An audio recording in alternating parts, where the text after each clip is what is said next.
check out his Candlestick Chronicles podcast, Talking Niners, for at Blue Wire Pods. Chris Biderman, how are you on this Tuesday, sir? Oh, I'm great. How are you guys doing?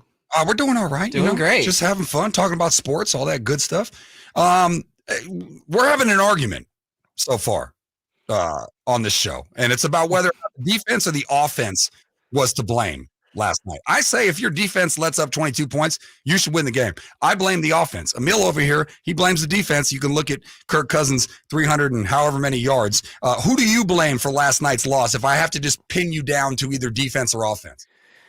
Yeah, I think it's a defense. I think, this is a team that's built on the pass rush, particularly being effective with just 4 down rushers. And the 49ers, for the large portion of this season, have not been effective with just 4 pass rushers. And obviously, you make Nick Bosa the highest paid defender in the NFL. You add Javon Hargrave. You should, be a better pass rushing team than the 49ers have been, particularly in the last couple of weeks. And for the Vikings, I think that ties directly to the Vikings going 8 of 13 on third down. And it just seemed like Kirk Cousins was way too comfortable.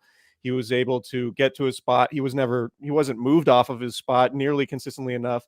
And he just picked the 49ers apart, and they're a defense that plays front to back. Everything they do is designed to make quarterbacks' throws uncomfortable.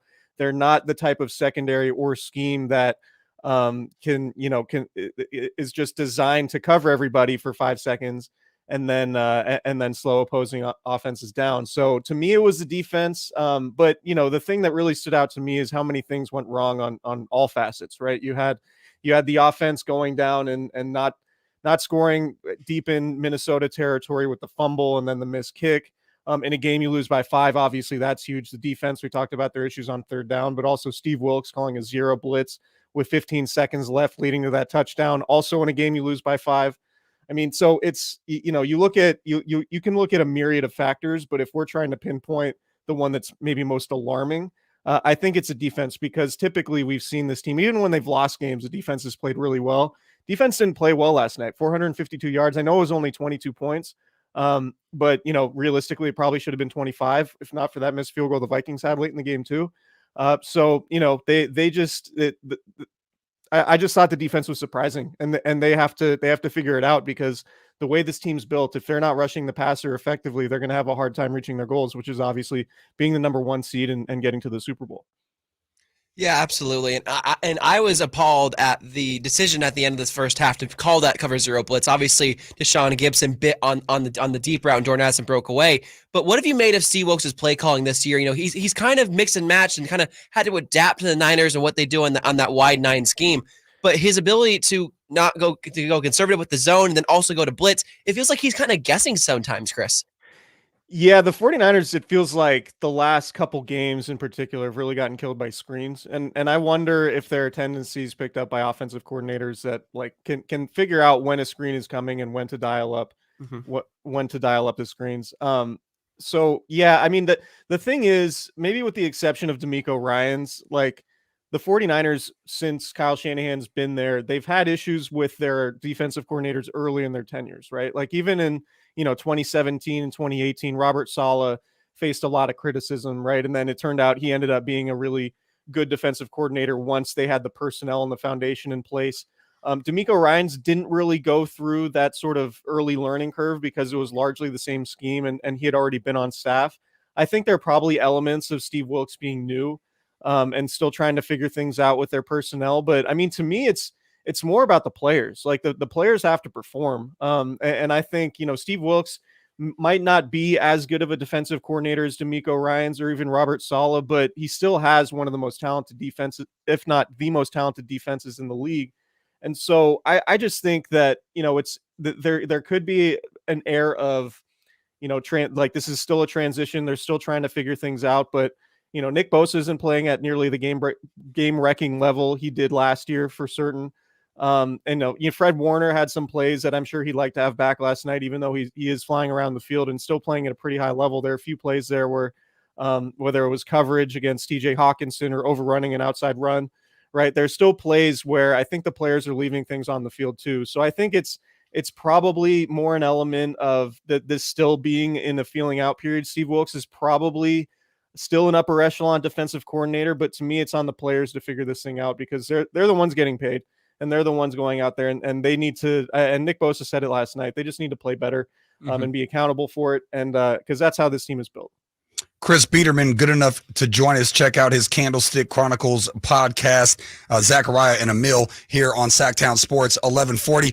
Do you think that this is going to be fodder for people that say that Brock Purdy is not an elite quarterback? I'm kind of tired of the entire narrative, Chris, to be fully honest with you. I have never shifted my opinion of him. I think that he's great at what he does based on what's around him. And yeah, obviously any quarterback would not be good if they didn't have good things around him. But back-to-back losses, he did put them in a position to win the game last week in Cleveland. But this time, 2 interceptions when he had a chance to go down there and get the game-winning score. Is this kind of like a falling to grace moment, or are you kind of with me where you don't really shift your opinion too much on him based on these past 2 losses? I don't shift my opinion of him too much, but I do, these are things you file away, right? The question coming into the season for me was always, how is he going to handle adversity? How is he going to handle being down by multiple scores?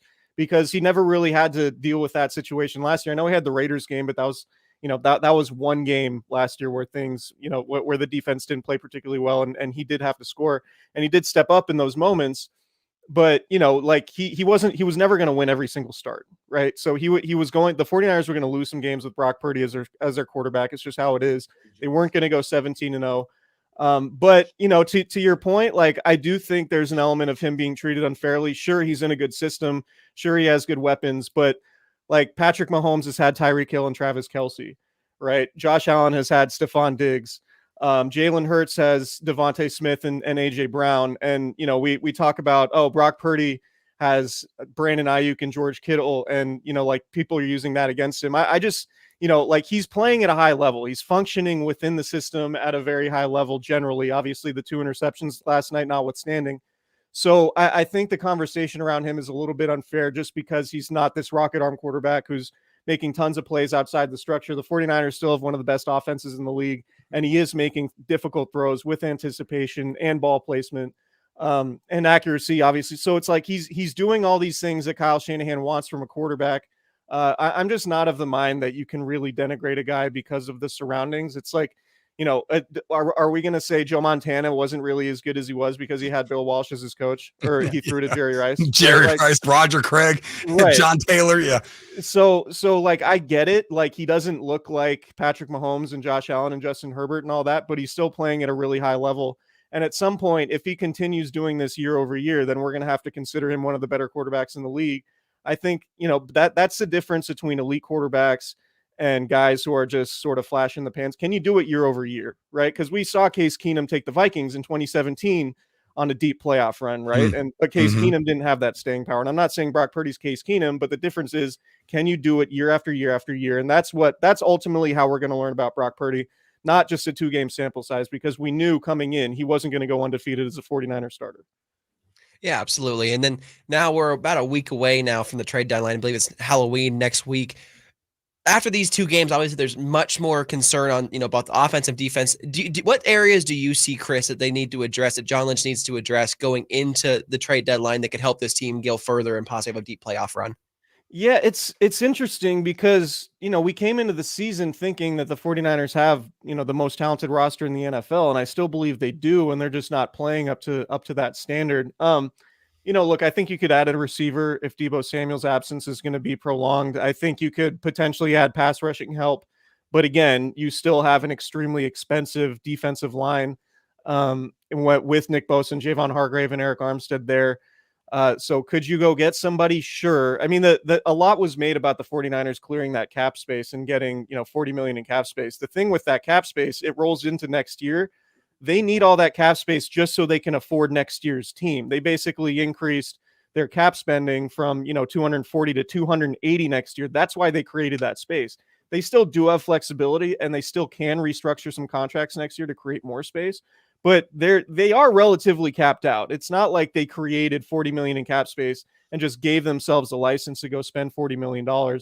Those credit card bills are going to come due at some point. That's essentially what creating cap space is. It's just putting something on a credit card instead of your debit card, right? You can pay it off over time. I just, Yeah, sure. Could they add an offensive lineman? Yeah, that would make sense. Could they add a pass rusher? Sure. I'm not sure, if any of these guys, whether it's Chase Young or Brian Burns, are going to come without getting a new contract. And I'm not sure that the 49ers can frankly afford a new contract, particularly with Brandon Ayuk needing a new deal after this season too. So it is pretty complicated, and they are still a very talented roster. I don't know that there's like an easy fix, like one guy.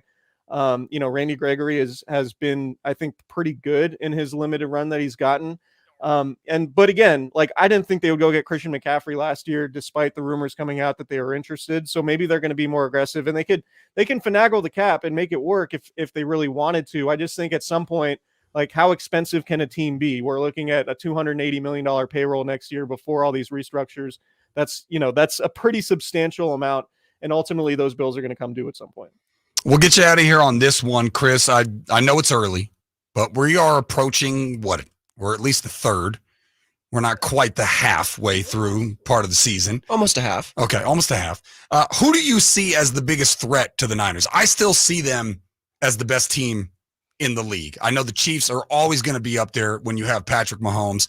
The Bills have shown some signs, but they've kind of fallen off. The Bengals seem to be resurging with Burrow. A lot of these teams that I'm going to mention are going to be in the AFC. The Dolphins as well, even though they had a tough L against the Eagles. And then, of course, the Eagles, and then I have the Lions as pesky, and I have the Seahawks as pesky. But when you look at, in terms of matchup-wise, when you watch the film and you look at the actual personnel, which team do you think would be the biggest deterrent to the Niners in their quest for 6? I think it's the Eagles. And it's, the 49ers strength, and obviously last night it was not their strength, but the 49ers strength is typically their defensive line. Well, what team, particularly within their conference, poses the biggest threat to slow down their defensive line? It's the Eagles and their offensive line and their running game. Mm-hmm. The Eagles can do a lot of different things with their running game, and obviously Jalen Hurts as a mobile quarterback. Mobile quarterbacks have given this defense problems throughout the years. And I think their receivers on the outside are as good as anybody in the league. And obviously, the tush push or brotherly shove is something that nobody's really been able to stop yet. And that could be problematic in a game that's decided by one score, right? Every possession matters in a situation like that. So I thought it was pretty telling, right? The Eagles on national TV on Sunday Night Football handle one of the best teams in the AFC and the Dolphins, albeit a home game. And then the 49ers 24 hours later go out and get beat pretty decidedly by a team that was 2-4. So I think that's pretty telling in terms of where the pecking order is in the NFC right now. I think the 49ers, their ceiling is higher than Philadelphia's, because I think their offense can be more dynamic, because I think Brock Purdy is a better just pure passer than Jalen Hurts. I think the Eagles can still generate all the explosive plays they would need, but their offense is more predicated on the running game than even I think the 49ers. But I just think the Niners are going to have to go to Philadelphia in early December. Obviously that's going to be a huge game. And look, the only time the Niners have gone to the Super Bowl since Kyle Shanahan's been head coach is when they had the 1 seed, when they had the bye, and when the playoffs ran through them. And right now it looks like the playoffs are running through the Eagles, and obviously there's a lot of time left and a lot to be decided.